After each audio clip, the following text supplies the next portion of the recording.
Morning students. अब हम next topic करेंगे जो आपका 5th चैप्टर मैंने स्टार्ट करवाया था। आपको मैंने मीनिंग और how derive from principles of management, मतलब कैसे इनका उद्गम हुआ। अब नेक्स्ट टॉपिक है nature of principles of management. जो प्रिंसिपल्स ऑफ मैनेजमेंट है मतलब सिद्धांत है प्रबंध के, उनकी नेचर कह सकते हैं, फीचर्स कह सकते हैं, प्रकृति कह सकते हैं, कैसी है। तो सबसे पहले क्या है, यूनिवर्सल एप्लीकेबल। यूनिवर्सल एप्लीकेबल का मतलब होता है हर जगह फॉलो होना।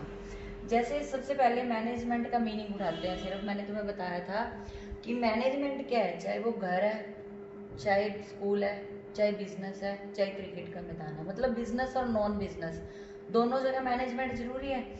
ऐसे ही प्रिंसिपल्स जो होते हैं वो दोनों जगह फॉलो होते हैं, चाहे बिजनेस है चाहे नॉन बिजनेस है। नॉन बिजनेस का मतलब है कि मान लो क्रिकेट में प्लेयर्स खड़े हैं, 11 प्लेयर्स हैं, उनको जब तक कैप्टन जो है कमांड देगा तुमने कहाँ खड़े होना है, कैसे खड़े होना है, वो उसको फॉलो करेंगे। प्रिंसिपल पर बेस्ड है ना, उसने एक्सपेरिमेंट करके देखा होगा कि कहाँ किसको खड़ा किया जाए, किसकी फील्डिंग अच्छी है, किसी की बैटिंग अच्छी है, किसकी बॉलिंग अच्छी है, उसके अकॉर्डिंग वो बनाता है।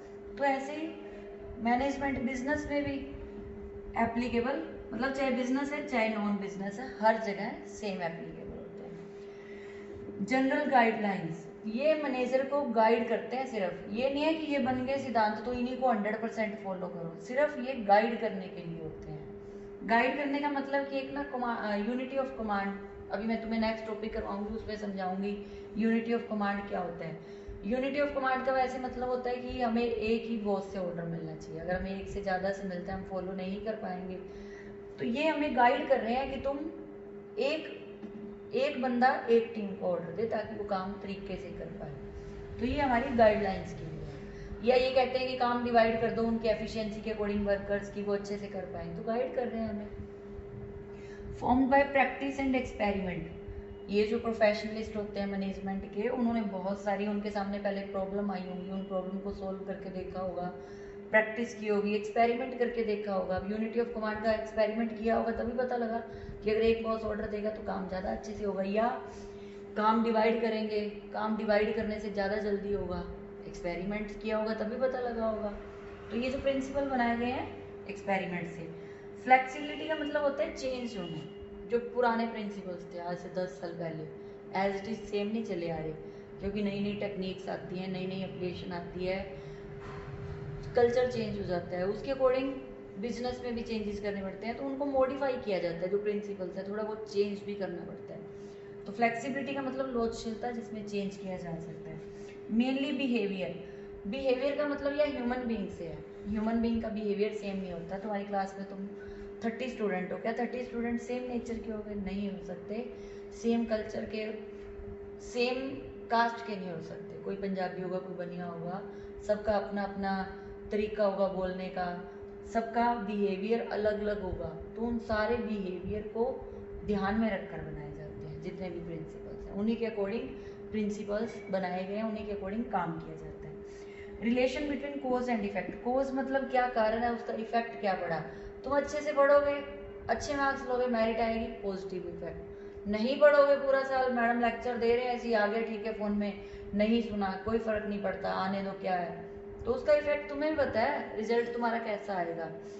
तो कोज एंड इफेक्ट मतलब यहाँ पे प्रिंसिपल्स के बेस पे काम डिवाइड कर दिया एफिशिएंसी के अकॉर्डिंग। अब काम डिवाइड करना क्या है, कोज है। एफिशिएंसी बढ़ी उसकी वर्कर्स की, उसका इफेक्ट बढ़ा, अच्छा काम हुआ, इफेक्ट। लेकिन ये भी नेगेटिव हो सकता है, जरूरी है कि स्कूल में ही नेगेटिव हो, तुम नहीं पढ़ोगे तो उसका रिजल्ट खराब आ गया तो नेगेटिव यहाँ पे भी हो सकता है।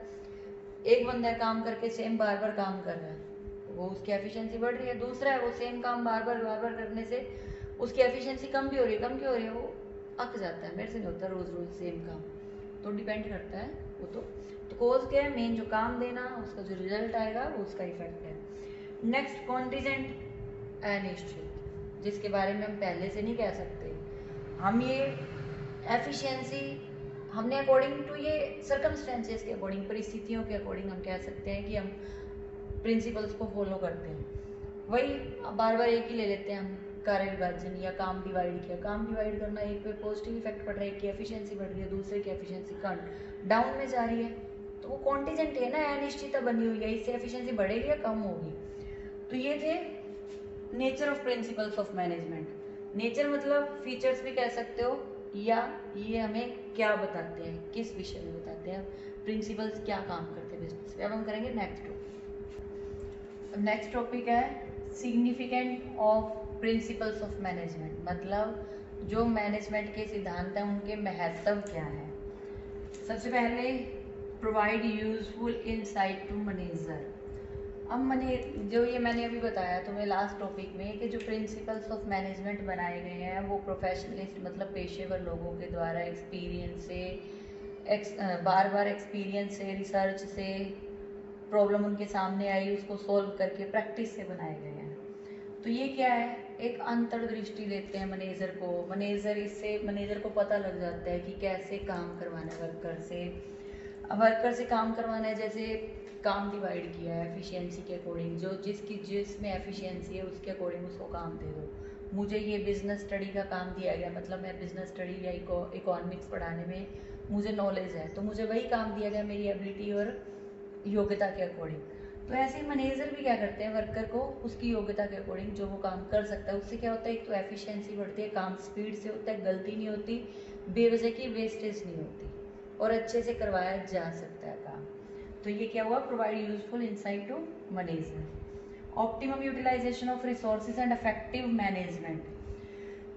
अब रिसोर्सेज, इफेक्टिव मैनेजमेंट या रिसोर्सेज, पहले इस टॉपिक को लेते हैं, यूटिलाइजेशन ऑफ रिसोर्सेज। रिसोर्सेज दो तरह के होते हैं, physical and human resources. Physical मतलब मटेरियल, मशीन, मनी, और ह्यूमन रिसोर्सेज मैन, 4M भी कहा जाता है इसको, material, machine, money and man, जिसमें मैन है ह्यूमन रिसोर्सेज और बाकी 3 है फिजिकल रिसोर्सेज।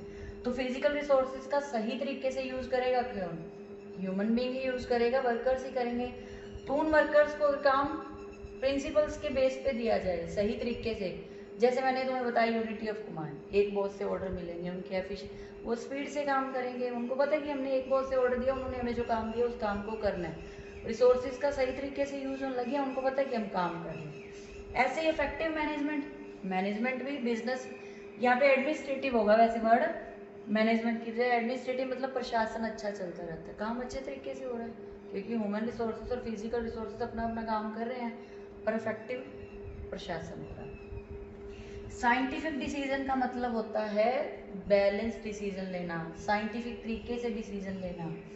जब हम प्रिंसिपल्स को फॉलो करते हैं तो हम नई साइंटिफिक तरीके से डिसीजन लेते हैं कि कैसे किस काम को करवाया जाना चाहिए, नए तरीके से कैसे अच्छा होगा, कैसे गलतियां कम होंगी, इम्प्रूवमेंट ज़्यादा होगी, तो होता है scientific decision. Meeting changing environmental requirement. Environment का मतलब यहाँ इस एटमॉस्फेयर से नहीं है जो हम बाहर एटमॉस्फेयर है, एनवायरमेंटल चेंजेस का मतलब यहाँ बिजनेस में चेंज होते रहते हैं, उनकी बात हो रही है। अब बिजनेस में चेंज क्या होते हैं, टेक्निक चेंज हो जाती है, फैशन चेंज हो जाता है। जिस बिजनेसमैन को पता लग गया कि आने वाले टाइम में ये फैशन चेंज होने वाला है, उसके अकॉर्डिंग उसने अपने गुड्स बना ली, मार्केट में ले आया, वो तो अच्छा आगे बढ़ गया। जिसने नहीं ध्यान दिया वो पीछे रह गया।